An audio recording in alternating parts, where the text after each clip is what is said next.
Mari kita berdoa sekali lagi. Tuhan, ingatkan kami ada di tengah-tengah peperangan rohani, di tengah-tengah dunia ini, dunia yang penuh dengan dosa, bahkan jiwa kami, hati kami juga senantiasa bergumul dengan dosa-dosa kami. Karena itu kami memohon sekali lagi akan anugerah Tuhan, memohon sekali lagi Tuhan memberikan firman-Mu kepada kami, yang Engkau telah berikan melalui para rasul, para nabi bagi kami, menjadi senjata rohani yang boleh kami pakai di dalam peperangan rohani, baik kami secara pribadi, lepas pribadi, maupun kami bersama-sama sebagai gereja-Mu di tengah-tengah akan dunia ini. Pimpinlah kami ya Tuhan, persiapkan hati kami untuk menerima firman yang kekal, firman yang hidup dan yang menghidupkan kami. Berbelas kasihan kepada hamba-Mu, sehingga dia boleh memberitakan firman-Mu dengan setia. Firman yang boleh mengajar, mendidik, menghibur, dan menguatkan kami di dalam Tuhan. Berkati kami semua dan persiapkan hati kami. Dalam nama Tuhan kami Yesus Kristus, kami bersyukur, kami berdoa. Amin. Silakan duduk saudara sekalian. Kita buka Alkitab kita dari Efesus pasal yang keempat. Kita masih melanjutkan dari eksposisi kitab Efesus. Kita sampai pada masih di dalam pasal yang keempat, bagian-bagian pertama, aplikasi daripada secara lebih praktis dari prinsip-prinsip yang sudah kita membahas selama kira-kira 6 bulan di dalam pasal pertama sampai pasal yang ketiga. Efesus 4, saya baca sekali lagi atau kita baca sekali lagi bersama-sama ayat yang pertama sampai ayat yang ketiga. Efesus 4, ayat yang pertama sampai yang ketiga. Oke, 2, 3. Sebab itu aku menasihatkan kamu, aku orang yang dipenjarakan karena Tuhan, supaya hidupmu sebagai orang-orang yang telah dipanggil berpadanan dengan panggilan itu. Hendaklah kamu selalu rendah hati, lemah lembut, dan sabar. Tunjukkanlah kasih-Mu dalam hal saling membantu, dan berusahalah memelihara kesatuan roh oleh ikatan damai sejahtera. Saudara sekalian, minggu lalu setelah saya mengkhotbahkan, kita membahas tentang fokusnya kepada perintah yang pertama dalam ayat yang kedua, hendaklah kamu selalu rendah hati. Kemudian setelah selesai kebaktian, saya turun, ada seorang bapak samperin saya dan katakan kepada saya, Pak Budi, saya pernah dengar khotbah dari seorang pendeta. Dia bilang, yang mengatakan, orang-orang reform itu orang-orang yang sombong. Dia mengatakan itu. Ya. Saya bilang, memang benar. Memang benar. Ya. Banyak orang mengatakan akan hal itu. Ya. Tapi saya bilang juga, tapi itu berlaku buat kita semua, Pak. Ya, berlaku buat kita semua. Termasuk pendeta yang ngomong itu. Karena saya tahu juga pendeta itu. Saya kenal juga pendeta itu. Ya. Jadi waktu kita membahas akan firman Tuhan, selalu firman Tuhan itu bukan hanya menunjuk kepada orang lain, mengkoreksi orang lain, tapi terutama mulai pertama mengkoreksi diri kita sendiri. Ya, memang kita banyak kelemahan orang-orang, apalagi kalau orang-orang reform itu terkenal sebagai orang-orang yang sombong, wah itu berbahaya kalau terkenalnya seperti itu. Ya, tapi memang persoalan tinggi hati yang bertentangan dengan rendah hati itu adalah persoalan kita semua. Ya, baik kita semua di dalam bentuk yang berbeda-beda, kita itu bergumul dengan itu. Itu salah satu dosa yang paling banyak teolog mengatakan itu dosa di balik semua dosa, atau dosa dari akar dari segala dosa. Ya, pride, ya, tinggi hati itu akar daripada segala dosa, yang tidak bergantung kepada Tuhan, tidak dan menyadari diri adalah menjadi pusat daripada segala-galanya. Di dalam berbagai bentuknya, pride itu menjadi akar daripada segala dosa yang menghasilkan dosa-dosa yang lain, karena kita tidak bergantung kepada Tuhan, karena kita tidak sadar hidup kita sepenuhnya tidak akan berjalan tanpa Tuhan yang menopang dan memimpin kita.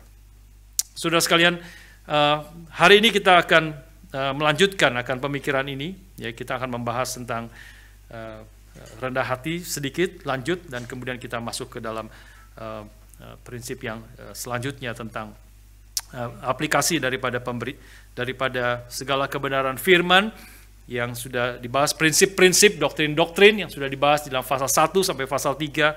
Sekarang kita masuk ke dalam ayat-ayat hal-hal yang lebih praktis di dalam pasal 4 sampai pasal yang ke-6.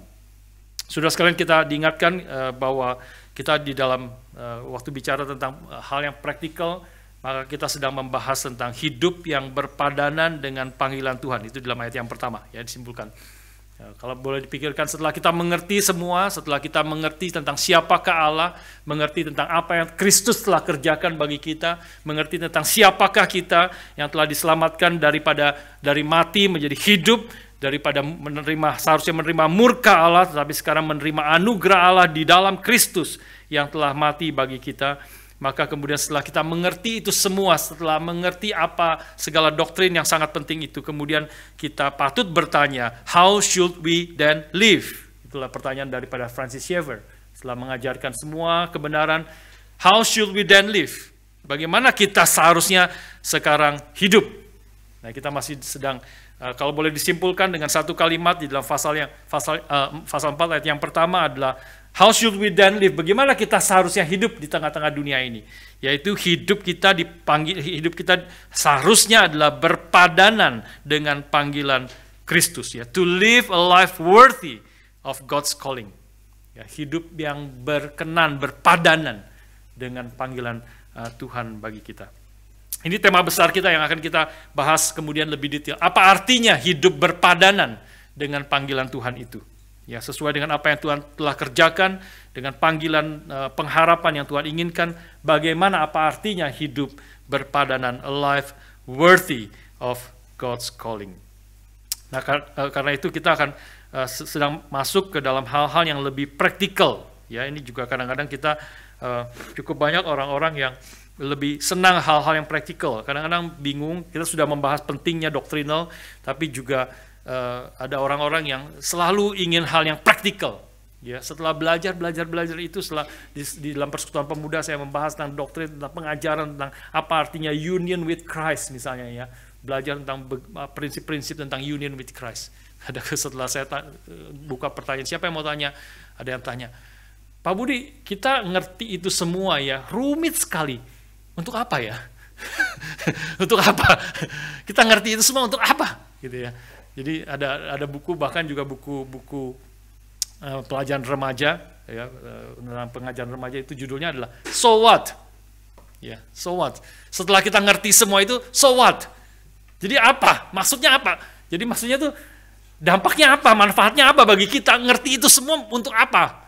Ya, sebenarnya sangat penting, kita sudah membahas, ya, sangat penting, karena hal-hal yang praktikal sebenarnya banyak hal kita sudah tahu, yaitu banyak hal praktikal ya sudah laksanakan, gitu. Tapi persoalannya bagaimana kita bisa laksanakan itu semua? Rendah hati, disuruh sabar, semua siapa yang nggak tahu kita disuruh sabar? Tapi persoalannya bagaimana? Bagaimana? Apa persoalannya? Apa tantangannya? Apa kesulitannya? Dan bagaimana langkah-langkah yang kita harus lakukan supaya kita menjadi orang yang rendah hati, menjadi orang yang sabar, menjadi orang yang lemah lembut, dan seterusnya. Ini hal-hal yang praktikal. Tetapi ini memang penting, kita harus membahas. Dan saudara-saudara yang lebih suka hal yang praktikal, inilah waktunya, saudara. Ya, pikirkan dan dengarkan, dan sungguh-sungguh, dan ultimately kita boleh digerakkan, ya, melaksanakan apa yang menjadi hal yang praktikal yang Tuhan sudah berikan kepada kita. Saya ajak kita melihat pertama-tama satu kata di sini di dalam ayat yang kedua, kata selalu di dalam bahasa Indonesia itu. Ya, kita sudah membahas tentang rendah hati. Ayat kedua mengatakan hendaklah kamu selalu rendah hati. Nah, ada kata selalu di situ, menarik. Ya, ini sesuatu kata yang sebenarnya penting di dalam kitab Efesus. Ya.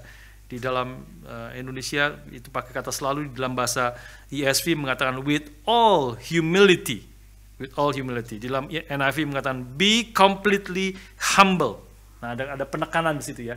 Be completely humble, or with all humility. Ya, kalau Indonesia tuh kadang-kadang kita orang-orang pejabat-pejabat atau di dalam pembukaan atau nggak tahu dengan ada speech mengatakan dengan segala kerendahan hati. Nah, gitu ya. Dengan segala kerendahan hati. Apa tuh maksudnya? Kenapa tidak cukup dengan rendah hati saja? Kenapa mesti pakai segala? Kenapa mesti pakai dengan segala kerendahan hati? Ya. Jadi kata segala ini, kata semua, atau lebih tepat mungkin dikatakan segala itu sebenarnya kata yang penting di dalam kitab Efesus. Saya ajak kita melihat dua bagian. Ya, Efesus pasal yang keempat ayat 31 muncul di layar. Sudah ada, sudah dipersiapkan bagi sudah tidak usah buka ya. Ya, itu ada kata segala mulai. Segala itu kata yang sama dipakai dengan di sini adalah semua, ya, atau selalu rendah hati, dengan segala kerendahan hati. Segala kepahitan, kegeraman, kemarahan, pertikaian, dan fitnah hendaklah dibuang dari antara kamu. Demikian pula segala kejahatan. Nah, itu muncul lagi. Ya, segala kepahitan, segala kejahatan. Mungkin hal yang kedua, ayat yang kedua itu, atau pasal 1 ayat 8. Pasal 1 ayat 8 dan ayat 21 juga. Yang dilimpahkannya kepada kita, ini bicara kasih, ya, anugerah yang dilimpahkannya kepada kita dalam segala hikmat, with all wisdom and understanding, dan pengertian. Nah, bicara tentang Tuhan Kristus yang naik ke surga yang jauh lebih tinggi dari segala pemerintah. Muncul lagi kata itu, ya, kata yang sama. Dan penguasa dan kuasa dan kerajaan dan tiap-tiap nama yang dapat disebut bukan hanya dalam dunia ini, melainkan juga di dunia yang akan datang. Segala hikmat, segala pemerintahan, segala, tadi bicara tentang segala kepahitan boleh dibuang di antara kita. Kata segala atau semua ini. Apa maksudnya? Waktu Paulus mengatakan hendaklah kamu selalu atau senantiasa atau kamu dengan segala rendah hati, ya, with all humility. With all humility, dengan segala kerendahan hati. Itu menjadi ekspresi yang pertama, aplikasi yang pertama dengan prinsip yang besar, hidup berpadanan dengan panggilan Kristus, yaitu yang pertama, kamu rendah hati dengan segala kerendahan hati.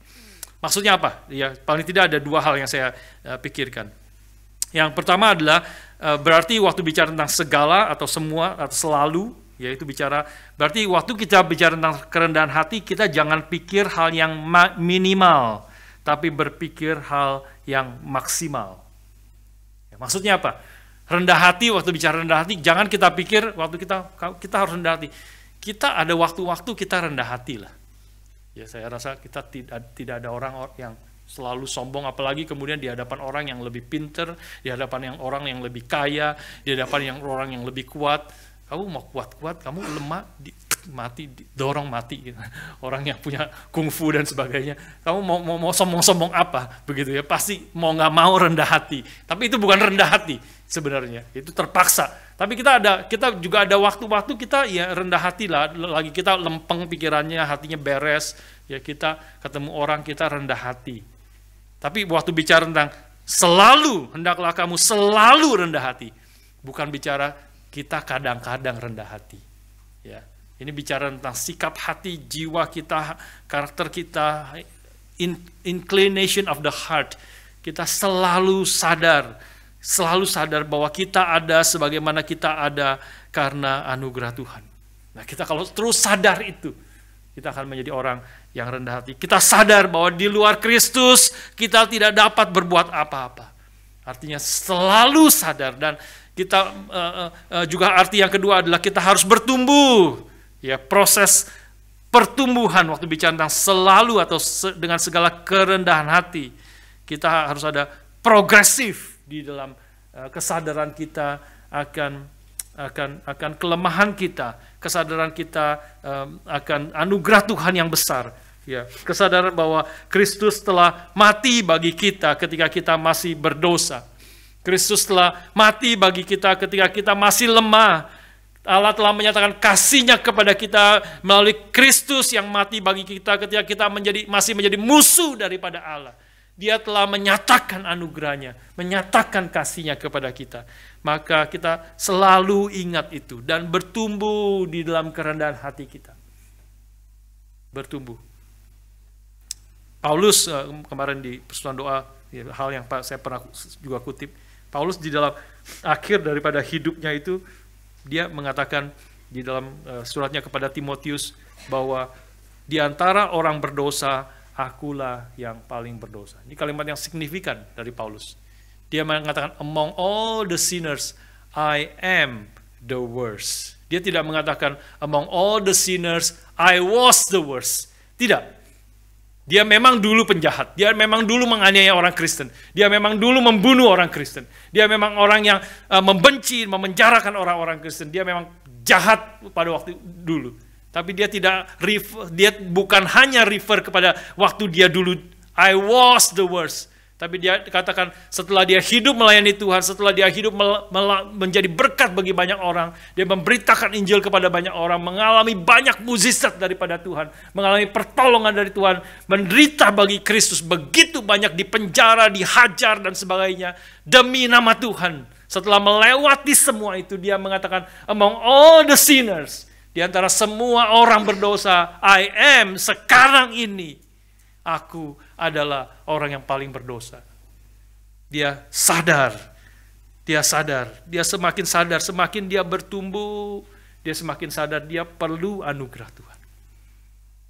Dia semakin sadar, bukan semakin bertumbuh imannya, semakin dewasa kerohaniannya, semakin tidak perlu Tuhan, karena aku sudah dewasa. Tidak, orang Kristen justru terbalik.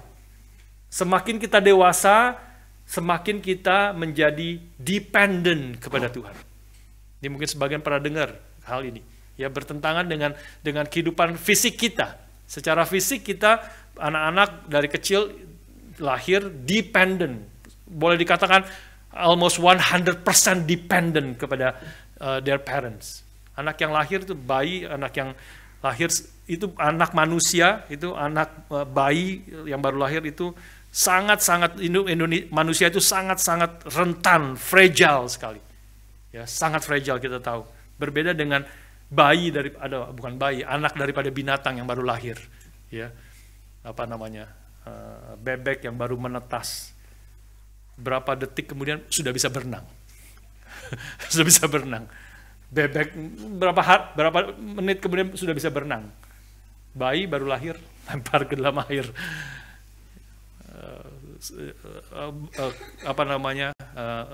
Kijang yang baru lahir, beranak baru lahir, susah, berapa menit kemudian bisa berdiri, bisa jalan.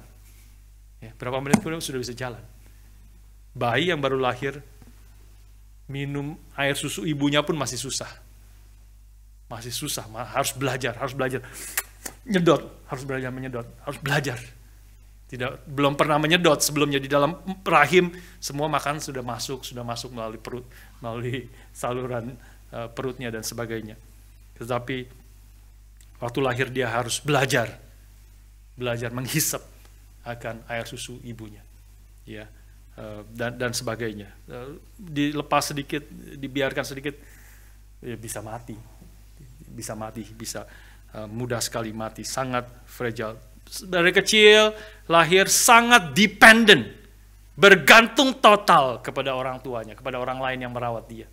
Tapi dia makin bertumbuh, makin dewasa, dia mulai bisa jalan sendiri, makan sendiri, sudah bisa mandi sendiri, mandiri makanya ya. Jadi orang mandi sendiri, itulah mandiri. Dan orang makin dewasa lagi, dia bisa naik motor, dia bisa naik mobil, dia bisa bekerja, menghasilkan uang. Dia bisa membuat dia makin independen. Dari dependent semakin independen, semakin dewasa makanya semakin mandiri. Mandiri artinya independen. Dia makin independen, dan orang tuanya yang sudah makin tua, sekarang orang tuanya yang dependent kepada dia. Dia sekarang sudah punya semuanya, dia punya segala sesuatu, dia punya kemampuan, dia bisa beli rumah, dia bisa apa dan sebagainya. Orang tuanya yang sekarang bergantung kepada dia. Itulah bertumbuh secara fisik, secara manusia, secara biasa. Bertumbuh. Kita bertumbuh, makin bertumbuh, semakin independen. Semakin independen. Tapi secara kerohanian persis terbalik. Persis terbalik. Kita mulai dari independen daripada Tuhan. Itulah dosa.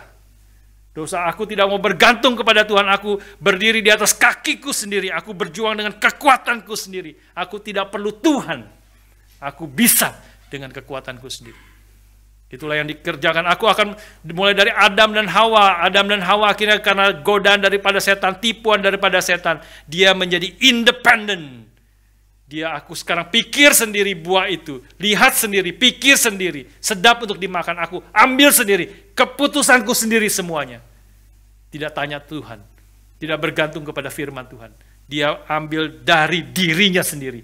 Itulah independen. Itulah hidup manusia jatuh dalam dosa. Tapi ketika dia mengenal Tuhan, dia sadar. Maka prinsip yang pertama di sini, aplikasi pertama rendah hati, sangat mirip dengan karakter pertama di dalam khotbah di bukit. Tuhan Yesus mengatakan dalam khotbah di bukit, karakter orang Kristen yang pertama adalah berbahagialah orang yang miskin di hadapan Allah.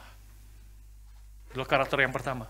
Dia sadar dirinya miskin, dia sadar dirinya tidak berdaya. Miskin artinya dia kalau tanpa belas kasihan daripada orang lain, dia akan mati. Orang yang miskin pada zaman itu khususnya pengertiannya.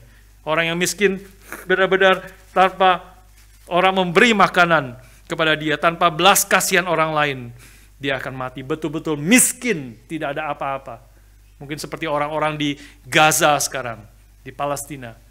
Yang mereka berebut, itu betul-betul miskin, itu gambaran miskin. Kalau kita gambaran miskin yang dikatakan oleh Alkitab. Akan berjuang, nggak dapat makanan, mereka bawa pot-pot yang besar-besar, cuma sehari sekali, berebut. Kalau nggak dapat ini mereka akan mati.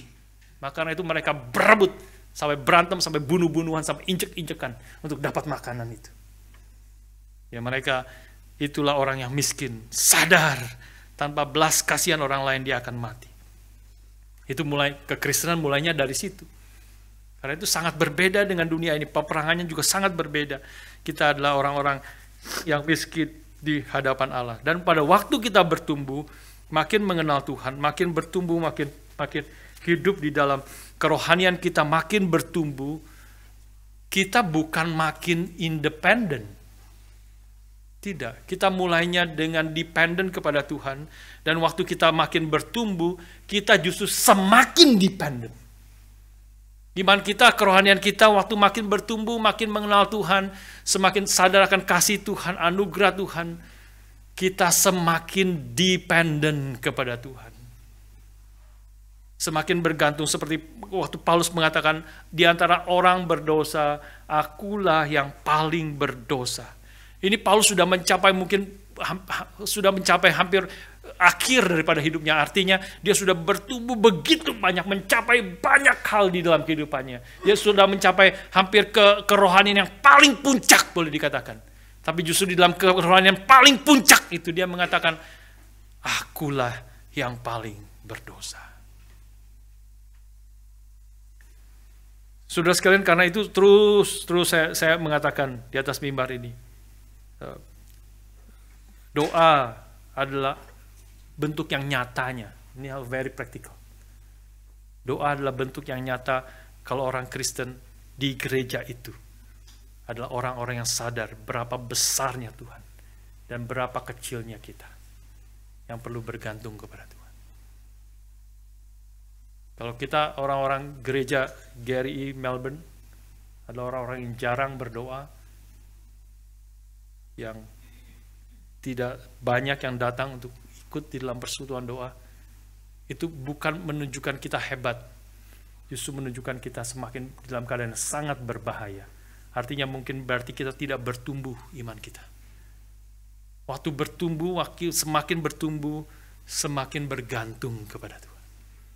Semakin dewasa kerohanian kita, bukan semakin independen, tapi semakin dependen kepada Tuhan. Dan salah satu ekspresi dependen adalah kita datang kepada Tuhan, berseru kepada Dia, menyadari bahwa di luar Tuhan aku tidak dapat berbuat apa-apa. Menyadari di antara semua orang berdosa, akulah yang paling berdosa. Saudara sekalian, inilah yang kita boleh pikirkan bersama-sama. Waktu Paulus mengatakan di sini di dalam pasal 4 ayat yang kedua, hendaklah kamu selalu atau dengan selalu rendah hati. Kita bertumbuh.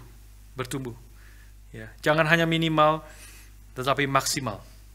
Artinya masih banyak hal yang aspek-aspek kita yang kita belum bertumbuh. Karena itu kita mau maju. Ya, kita bersandar kepada Tuhan. Selanjutnya kita masuk ke dalam perintah selanjutnya. Ya, hendaklah kamu selalu rendah hati, lemah lembut. Nah, lemah lembut ya Indonesianya di sini. Be completely humble and gentle, NIV mengatakan, atau meekness, with all humility and meekness. Nah, kita harus mengerti ini ya. Makanya jangan hanya bahasa Indonesia, tapi baca bahasa-bahasa yang lain, membuat kita insight. Apa maksudnya lemah lembut? Indonesia itu lemah lembut. Ya, ini Pendeta Agus pernah mengatakan, lemah lembut nih kita jadi sering salah mengerti istilah lemah lembut, kadang-kadang sangat dekat dengan lemah gemulai. Gitu ya. Lemah lembut jadi lemah gemulai. Itu jadi seperti ya lemah gemulai jadi seperti kecewe-cewean gitu kalau gemulai gitu kan. Ya. Atau lemah lembut jadi kita salah kalau lemah gemulai jadi seperti istilahnya seperti apa ya, orang-orang Solo yang sangat lembut ngomongnya. Kalau kakinya diinjak, mas kakimu ada di atas kaki saya. Itu lemah lembut. Bukan itu saudara sekalian. Ya, bukan itu yang dikatakan maksud di dalam bagian ini. Lemah lembut ya lebih kepada, mungkin lebih tepatnya ya Pendeta Agus mengatakan mungkin lebih tepat lembut hati. Nah itu, lembut hati, pikir lagi. Apa maksudnya lembut hati? Meekness Inggrisnya. Ya, kita harus pikir apa juga meekness. Ya, sekali lagi hal yang pertama kita boleh mengerti lemah lembut itu atau lembut hati ini, ya, meekness terkait erat dengan rendah hati. Tadi saya katakan rendah hati itu sangat mirip dengan perkataan Tuhan yang pertama, berbahagialah orang yang miskin di hadapan Allah. Miskin, sadar dirinya kosong, tidak berdaya. Nah, di dalam itulah yang dikatakan Matius 5 ayat 3. Ya, boleh dimunculkan. Ya, Matius 5 ayat 3. Blessed are the poor in spirit, for theirs is the kingdom of heaven. Berbagai orang miskin di hadapan Allah. Ya, tapi kemudian ayat yang kelima, selanjutnya karakter sebagai orang Kristen adalah blessed are the meek, for they shall inherit the earth. Nah, ini the meek, kata yang sama dipakai di sini ya. Lemah lembut. Berbahagialah orang yang lembut hati, mungkin gitu ya, Indonesianya mungkin lebih tepat memang ya, lembut hati, meekness. Dan kaitannya adalah kalau bicara tentang poor in spirit, tentang miskin di hadapan Allah, itu berkaitan dengan kesadaran kita di hadapan Allah. Tadi saya penjelasan kita ya, aku miskin, aku di antara orang berdosa, akulah orang yang paling berdosa. Tapi meekness, bicara tentang meekness ini kelanjutan pemikiran daripada orang yang rendah hati, karena meekness itu berkaitan dengan relasi dengan orang lain, ya, relasi dengan orang lain. Kesadaran sekarang kita lembut hati di dalam kaitan dengan orang lain. Yang saya ambil satu contoh, misalnya ada satu pendeta yang berkhotbah di satu gereja. Dan kemudian setelah dia berkhotbah dengan sangat menjadi berkat bagi banyak orang, gitu ya, khotbahnya sangat biblical, dengan sungguh-sungguh dan sebagainya. Setelah dia turun, ada seorang yang bilang ke Pak Pendeta terima kasih untuk khotbahnya. Tapi ya Pak Pendeta ya, saya tadi perhatikan waktu Bapak khotbah sepanjang 45 menit itu, ada kira-kira 13 kali kalimat Bapak tuh grammarnya salah. Grammarnya salah. Grammarnya kurang tepat, harusnya gini tapi bukan itu, harusnya gini, gitu ya. Kurang tepat grammarnya. Dia agak kaget sih pendetanya gitu.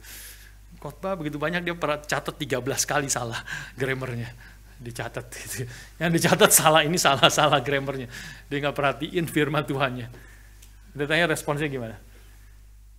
Oh, terima kasih untuk koreksinya. Ya, mungkin memang saya Inggrisnya kurang begitu bagus, ya, ada hal-hal yang pasti salah, kurang tepat. But I have tried my best. I've tried my best. How about you? gitu ya. Jadi orang yang meekness itu adalah dalam kaitan dengan orang lain, kita boleh menerima, menyadari kelemahan kita, ya, tetapi sekaligus juga menuntut, mengajar orang untuk pikir, bagaimana kamu? Have you done your best listening to the preaching, to the sermon? Atau kamu cuma mencatat segala kesalahan grammatical mistakes, ya. Inilah orang yang lemah lembut, ya, lembut hati, meekness. C.S. Lewis memberi gambaran satu istilah bicara tentang humility, jadi sangat dekat ya, antara rendah hati, lemah lembut itu sangat dekat, tapi rendah hati lebih kaitan kepada Allah, lembut hati lebih kaitan dengan di dalam relasinya dengan orang lain. Karakter, sifat hati yang sama sebenarnya. C.S. Lewis mengatakan tentang humility seperti ini. Humility is not thinking less of yourself. Ini dulu pernah dikutip ya. Humility is not thinking less of yourself. It is thinking of yourself less. Nah, kayak gini-gini kadang-kadang memberi insight bagi kita. Sekali lagi ya. Humility is not thinking less of yourself. It is thinking of yourself less. Maksudnya apa? Bedanya apa? Bedanya apa? Thinking less of yourself tuh menganggap dirinya bodoh, menganggap dirinya jelek, menganggap dirinya tidak bisa apa-apa. Itu bukan humility. Ya. Kalau saya sih orangnya nggak bisa, kalau disuruh apa di pelayanan ini, saya nggak bisa, saya memang bodoh, saya bisa saya nggak bisa ini, nggak bisa itu, saya nggak punya apa-apa, saya bodoh, saya tidak bisa apa-apa, tidak punya kekuatan apa-apa dan sebagainya. Ya, itu adalah bukan humility. Itu tetap pikir kepada diri, lihat kepada diri. Saya yang bodoh, saya yang jelek, saya yang tidak punya kekuatan apa-apa, saya yang miskin, dan sebagainya. Itu tetap melihat kepada diri. Nah, ini di dalam khusus tentang meekness ya.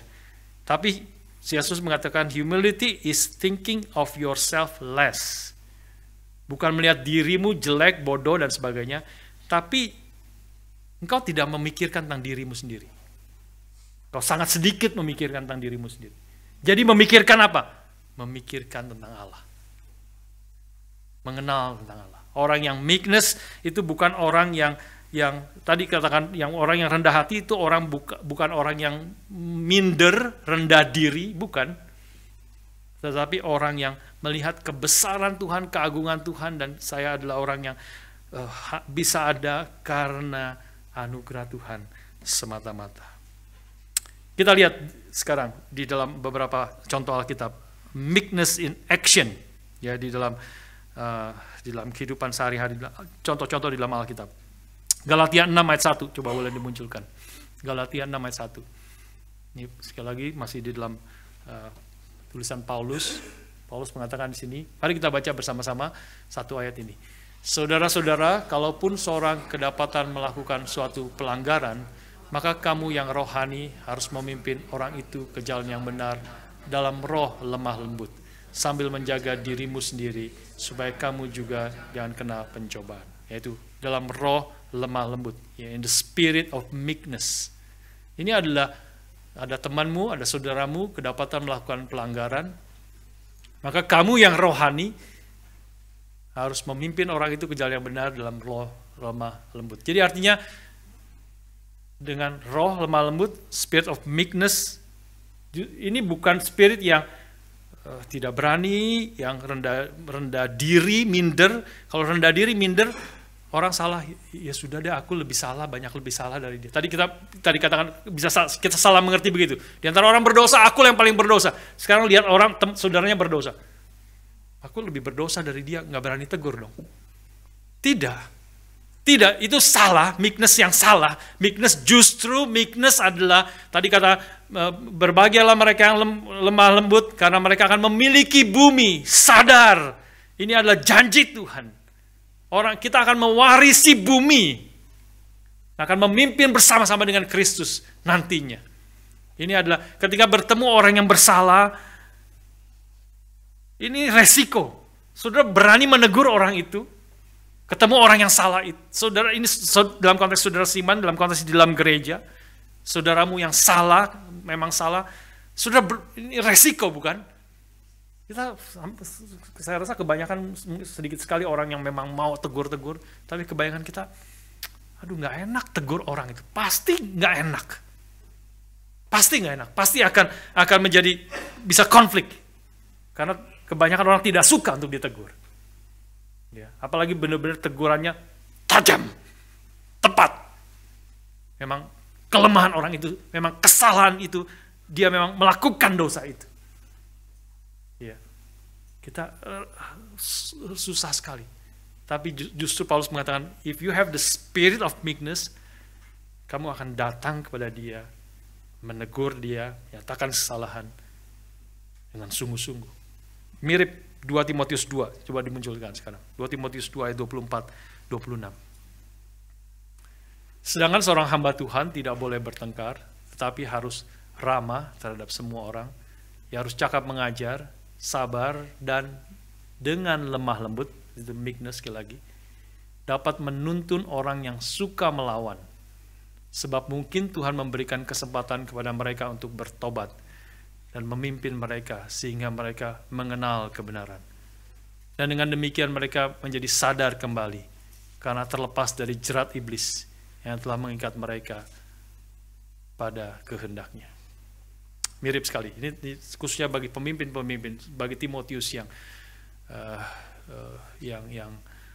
mengajar, yang menjadi hamba Tuhan, pendeta di situ.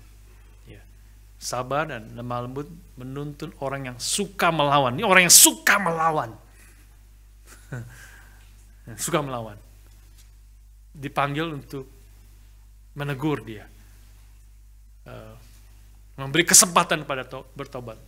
Datang kepada dia dengan the spirit of meekness. Supaya dia bertobat kembali.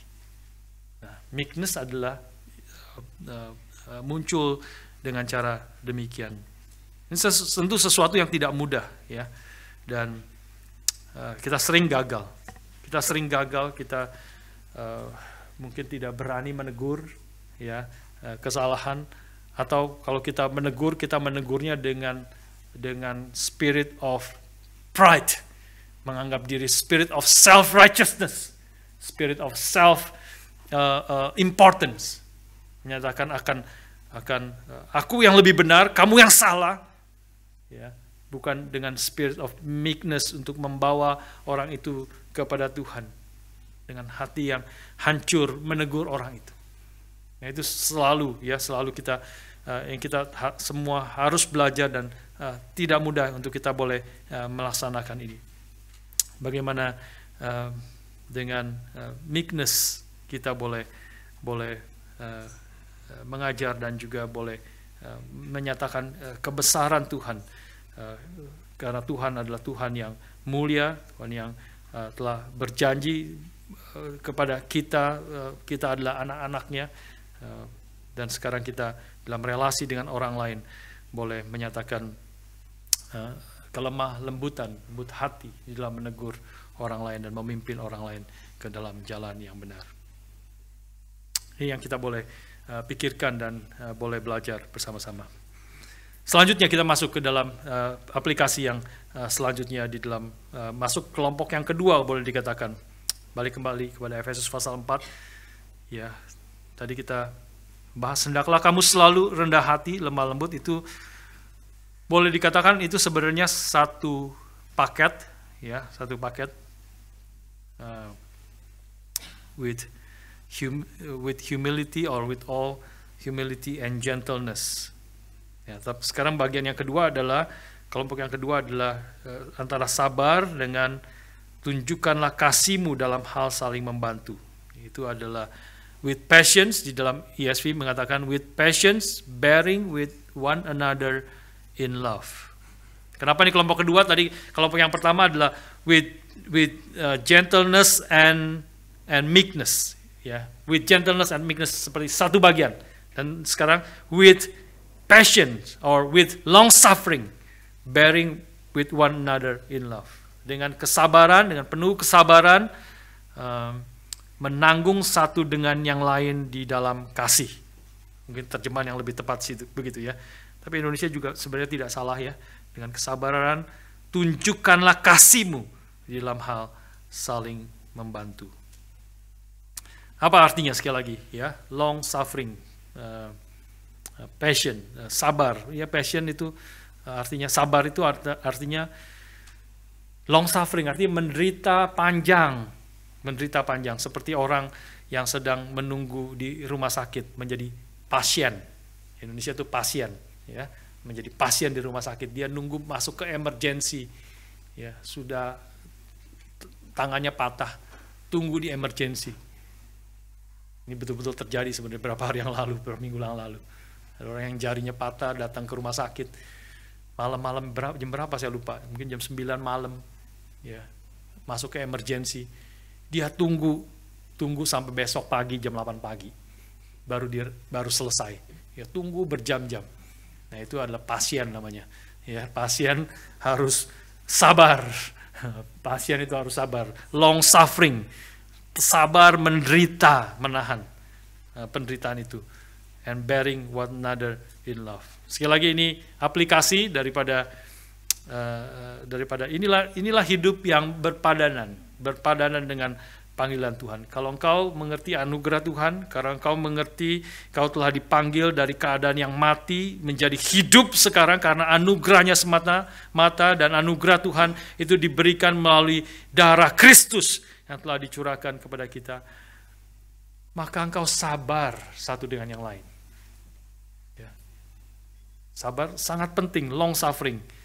Di dalam konseling pranikah juga saya sering mengatakan kalimat ini, ya, konseling pranikah, konseling pernikahan, sabar satu dengan yang lain. Kita bertahun-tahun menikah, banyak kesalahan-kesalahan. Kalau setiap kali berantem ingat dulu kesalahan kamu tuh dulu, ya, katakan kalimat itu, sakit hati, ya. Ingat itu.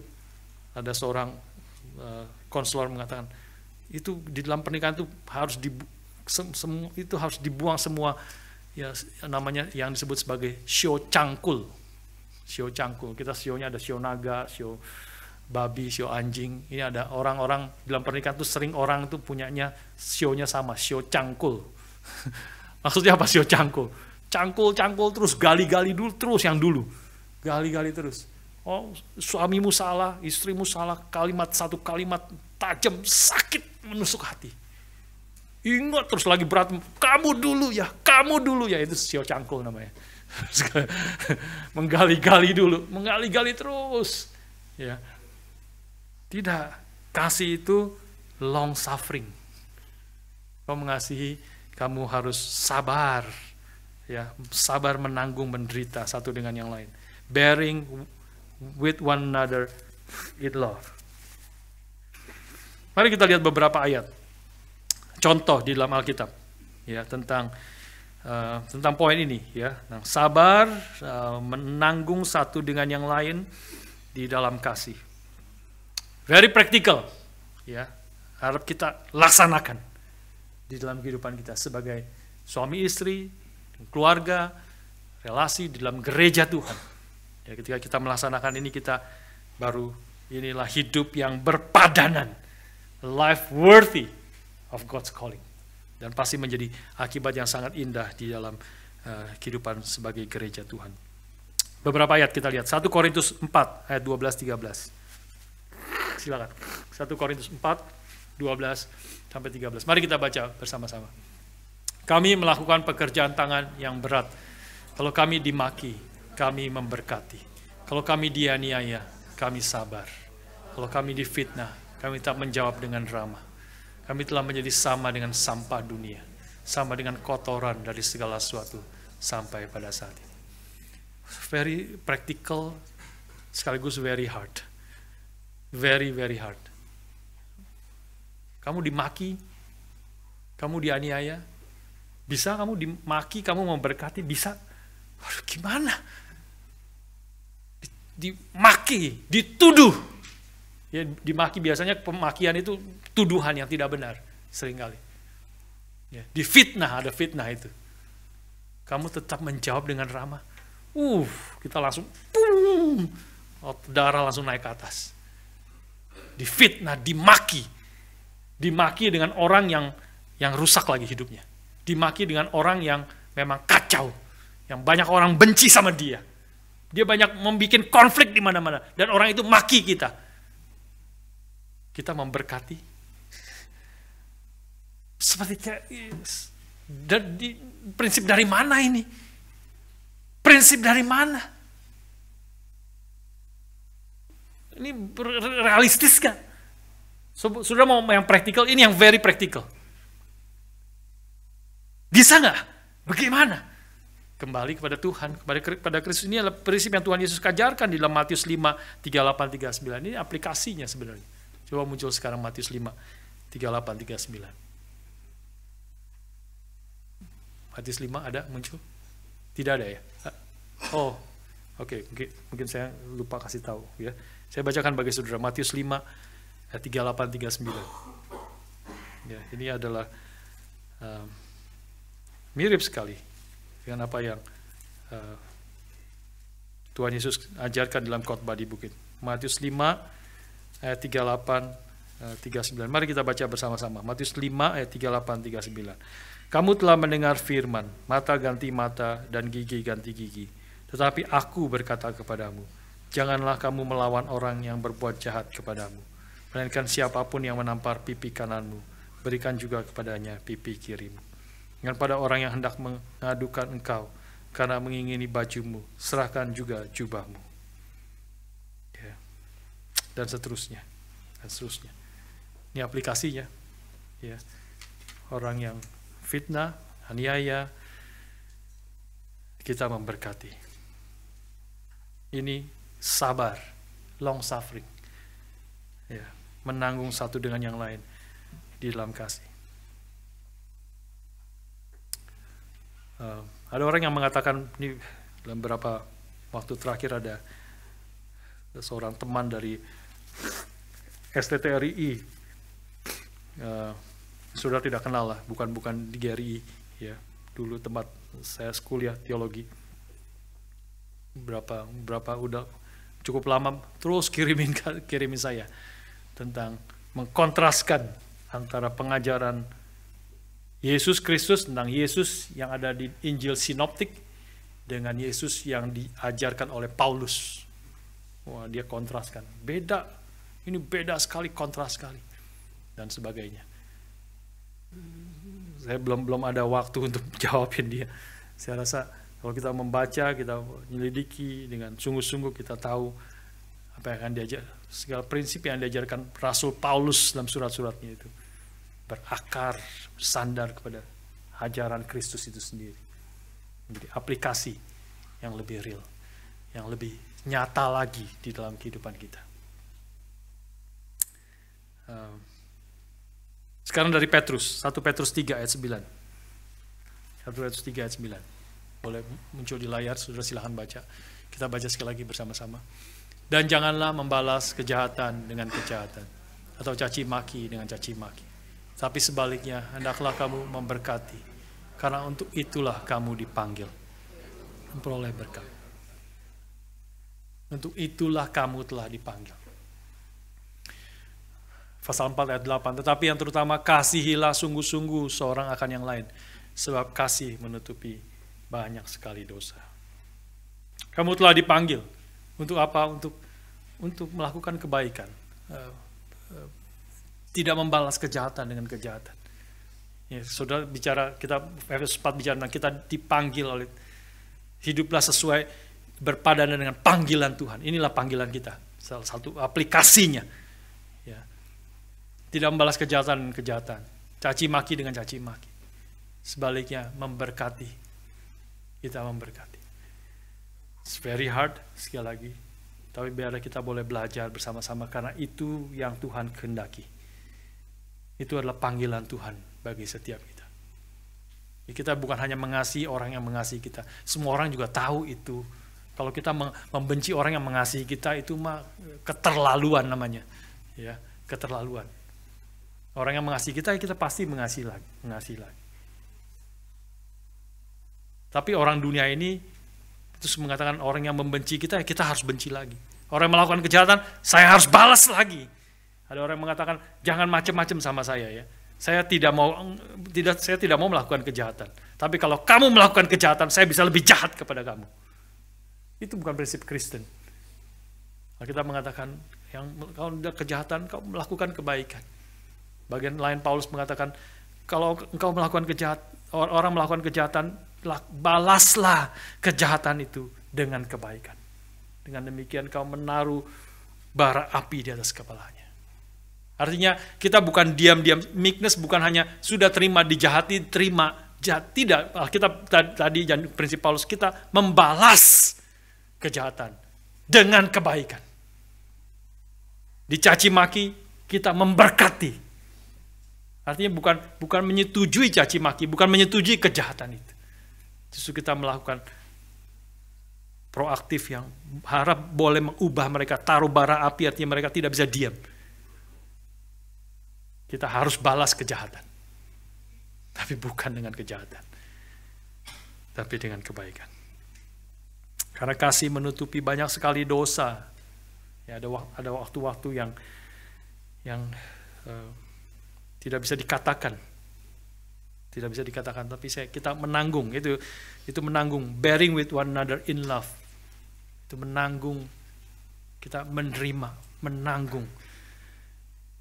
Karena kasih menutupi banyak dosa. Ada waktu-waktu yang tidak bisa dibongkar kesalahan. Tidak bisa harus betul-betul clear. Harus betul-betul jelas orang itu sadar akan kesalahannya. Ada waktu-waktu yang tidak bisa sampai ke situ. Tapi kita menanggung. Karena kasih menutupi banyak sekali dosa. Yakobus 1 ayat 19-20. Boleh munculkan. Yakobus 1, 19-20. Mari kita sekali lagi baca bersama-sama. Hai saudara-saudara yang kukasihi, ingatlah hal ini. Orang hendaklah cepat untuk mendengar, tapi lambat untuk berkata-kata, dan juga lambat untuk marah. Sebab amarah manusia tidak mengerjakan kebenaran di hadapan Allah. Very simple, very practical. Ya. Cepat mendengar. Orang mendengar, dikritik, cepat dengar. Pikirkan sungguh-sungguh. Lambat berkata-kata. Jangan langsung balas, jangan langsung defense. Pikir dulu, bergumul. Ya. Itu kadang-kadang kan selalu kita langsung cepat otomatis. Kita dituduh, langsung kita membalas. Langsung defense, langsung jawab. Langsung kasih alasan. Kenapa kamu gini? Karena gini. Langsung defense. Kita semua, saya waktu katakan ini bukan hanya menegur saudara, tapi juga menegur diri sendiri. Ini karena ini firman Tuhan. Kita selalu sering defense. Dan di sini mengatakan kita juga lambat untuk marah. Sekali lagi bukan berarti tidak boleh marah. Ini ayat 20 menegaskan, sebab amarah manusia, Tuhan bisa marah. Kalau Tuhan marah, itu kemarahan yang kudus. Kemarahan yang benar. Tapi amarah manusia kebanyakan tidak mengerjakan kebenaran di hadapan Allah. Amarah daripada manusia. Kita langsung marah, kita membalas, kita defense, kita menyerang balik. Ini terjadi di mana-mana, di setiap hari, di rumah, ya, apalagi di OSG, di gereja, dalam pelayanan. Kita mau membalas dalam hati kita. Kita belajar, minta sekali lagi kalau kita sadar gini, kita sadar, kita perlu berdoa. Kita perlu minta kekuatan Tuhan. Kita perlu merenungkan firman, mengerti anugerah Tuhan yang besar. Belajar dari Kristus itu sendiri yang lemah, lembut, dan rendah hati. Belajar, makin mengenal Dia. Berdoa supaya kasih Kristus memenuhi hati kita. Kita makin berakar, berdasar di dalam kasih. Mengenal kasih itu yang melampaui segala akal. Menyadari berapa lebar, berapa panjang, berapa tinggi, berapa dalamnya kasih Kristus. Sehingga kita boleh pada waktu marah, kemarahan kita marah yang tepat. Boleh marah. Kita mengatakan bagian yang lain, Paulus mengatakan juga boleh marah. Tapi jangan sampai engkau dikuasai kemarahan itu sampai matahari terbenam. Ada kemarahan yang kudus. Kemarahan yang benar. Yang kadang-kadang waktu yang tertentu marah. Orang yang justru terus di dalam dosa bisa bangunkan kaget. Tapi jangan cepat marah, itu perintahnya. Jangan cepat marah. Jangan sedikit-sedikit marah. Sedikit-sedikit marah. Gampang marah, cepat marah. Kalau kita sering-sering marah, ketika kita marah, orang sudah tidak anggap, karena memang dia orangnya gitu. Memang dia orang yang suka marah.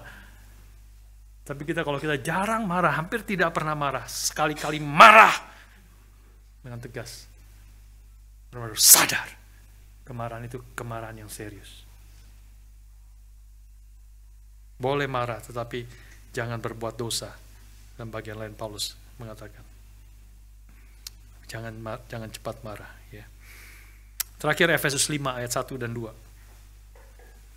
Efesus 5 ayat 1 dan 2. Sebab itu jadilah, mari bersama-sama sekali lagi. Sebab itu jadilah penurut Allah, seperti anak-anak yang kekasih, dan hiduplah di dalam kasih, sebagaimana Kristus Yesus juga telah mengasihi kamu, dan telah menyerahkan dirinya untuk kita, sebagai persembahan dan korban yang harum bagi Allah. Aplikasinya, ya, ini pasal 5, nanti kita akan sampai di situ. Karena Kristus telah mengasihi, kita juga telah seharusnya mati dalam dosa-dosa kita, tetapi karena kasih Allah yang begitu besar. Because of His great love, Dia telah membangkitkan kita, memberikan kita hidup yang baru, menyatakan anugerahnya. Sekarang hiduplah, be imitators of God as beloved children, seperti anak-anak yang terkasih. Hiduplah di dalam kasih sebagaimana Kristus juga telah mengasihi kamu dan telah menyerahkan dirinya untuk kita, sebagai persembahan dan korban yang harum bagi Allah. Kasihlah samamu manusia, kasihlah saudaramu, kasihlah istrimu, sebagaimana Kristus telah mengasihi akan jemaatnya dan menyerahkan nyawanya bagi kita. Kasih dari Allah, kasih dari Kristus mengasihi kita, kasih Allah menghidupkan kita. Kita mengerti itu, kita akan long suffering, sabar, khususnya dalam konteks kesalahan orang, dosa orang. We bear with one another in love, menanggung kesalahan orang satu dengan yang lain di dalam kasih. Bukan kompromi dengan dosa, tetapi boleh menanggung kesalahan satu dengan yang lain. Saya akan tutup dengan satu kisah nyata dari hidup seorang pendeta, juga profesor practical theology di Westminster Theological Seminary, yang bernama Jack Miller. Sudah meninggal beliau. Dia menjadi profesor di Westminster dari tahun 66 sampai tahun 80, 1966 sampai 1980. Dan dia juga seorang pendeta di New Life Presbyterian Church di Pennsylvania. Ini kisahnya diceritakan, ada beberapa buku yang ditulis oleh anaknya, salah satu anaknya Paul Miller, ya, kisah kesaksian hidupnya, dan juga dia menulis beberapa buku. Dan kisah yang saya mau angkat adalah kisah tentang anaknya, salah satu anaknya yang lain, yang bernama Jerry Miller. Ini ayahnya bernama Jack, ya, Jack Miller. Anaknya Jerry ini selalu bermasalah sejak dia remaja. Dia berontak pada orang tuanya, dan terus semakin hari semakin parah, sampai dia sampai young adult, dia melawan, berontak, pergi dari rumah, ya, jatuh ke dalam segala narkoba, mabuk-mabukan dan sebagainya. Berkali-kali lari dari rumah, dan menjadi homeless, ya, hidup di dalam segala kerusakan, kekacauan, menjadi drug addict. Dia tidur di bus station atau di bawah jembatan, ya. Dan ini seorang hamba Tuhan, seorang profesor teologi yang mengajar practical theology, yang sering mengajarkan bagaimana anugerah Tuhan itu harus menjadi nyata di dalam hidup kita sehari-hari, tetapi yang dihadapi di rumahnya menggoncang dia. Dia bergumul berat, Jack Miller dengan istrinya, Rosemary. Kadang-kadang si Jerry, anaknya ini telepon, tapi telepon selalu untuk minta uang karena ada kebutuhan, atau telepon di dalam keadaan high, ya lagi high on drugs, ngaco hidupnya dan sebagainya.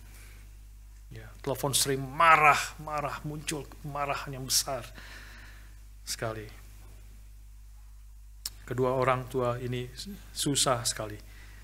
Jack Miller berdoa dengan terus menerus, bukan hanya seminggu, 2 minggu, sebulan, 2 bulan, bertahun-tahun.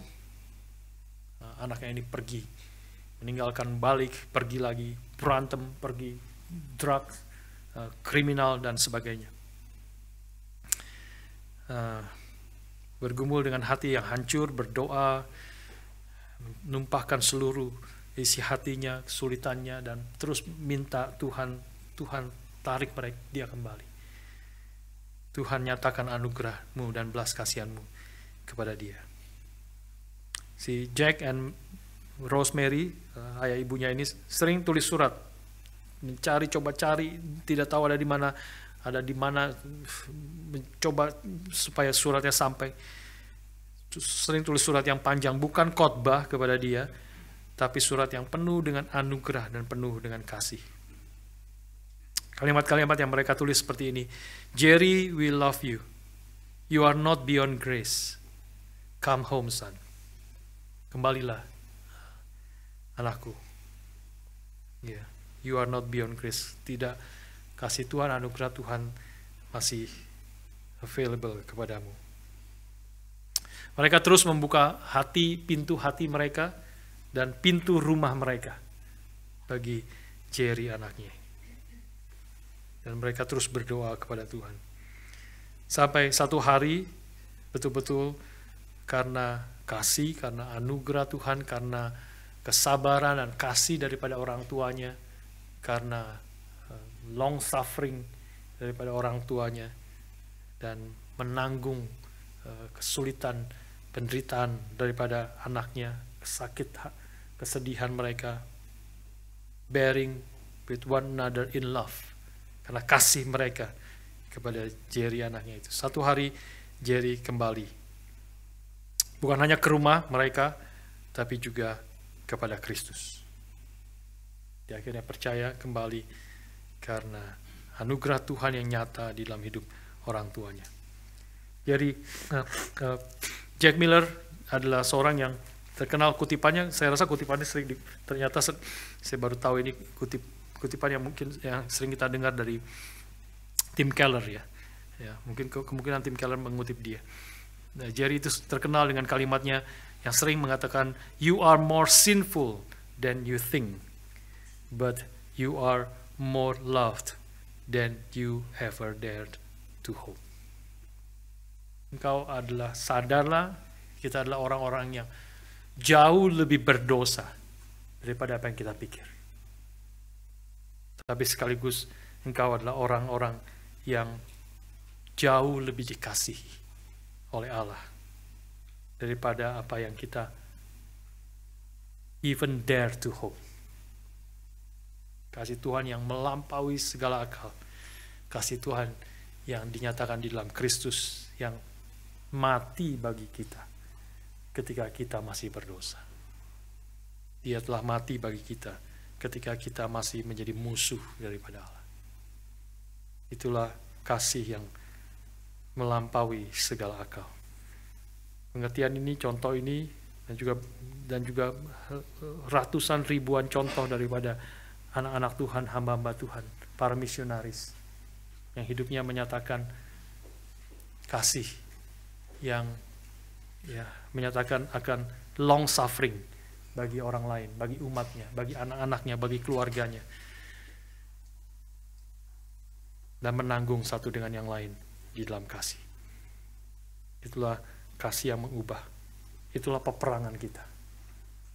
Peperangan dengan diri, peperangan dengan dosa, peperangan untuk menghancurkan kuasa dosa, yang mencengkeram hati manusia, hidup manusia. Biarlah kita menjadi anak-anak Tuhan yang mengaplikasikan semua kebenaran ini. Mari kita berdoa.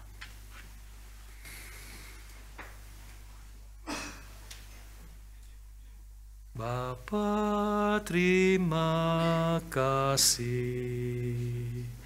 Bapa, terima kasih.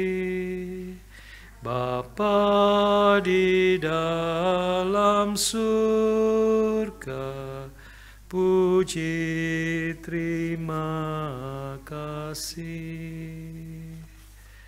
Bapa di surga, kami sekali lagi berterima kasih untuk anugerah-Mu, belas kasihan-Mu, kasih-Mu kepada kami. Tuhan, tolonglah semua kebenaran dan contoh-contoh praktikal firman-Mu yang memberi juga teladan dan panggilan yang real di dalam hidup kami di tengah-tengah dunia yang berdosa, di antara keluarga yang berdosa, gereja-Mu yang penuh dengan dosa, negara, pendidikan, sekolah yang penuh dengan dosa, bahkan dosa yang ada di dalam hati kami yang paling dalam. Tuhan, nyatakan anugerah-Mu, pimpinlah kami terus, kami boleh bertumbuh, kami orang-orang yang berdosa yang telah ditebus oleh Kristus, yang telah dikasihi oleh Kristus, yang telah menerima anugerah-Mu. Biarlah Engkau terus menopang kami, memimpin kami, kami bertumbuh di dalam kerohanian kami, semakin rendah hati, semakin lembut hati, semakin mengasihi satu dengan yang lain, sabar menanggung segala penderitaan kesulitan di dalam kasih, karena Engkau terlebih dahulu telah mengasihi kami ya Tuhan. Pimpin kami untuk mengalami kasih-Mu itu, makin mengenal Engkau melalui ketaatan kami kepadamu. Pimpin dan berkati kami semua ya Tuhan. Dalam nama Tuhan kami Yesus Kristus, kami bersyukur, kami berdoa. Amin.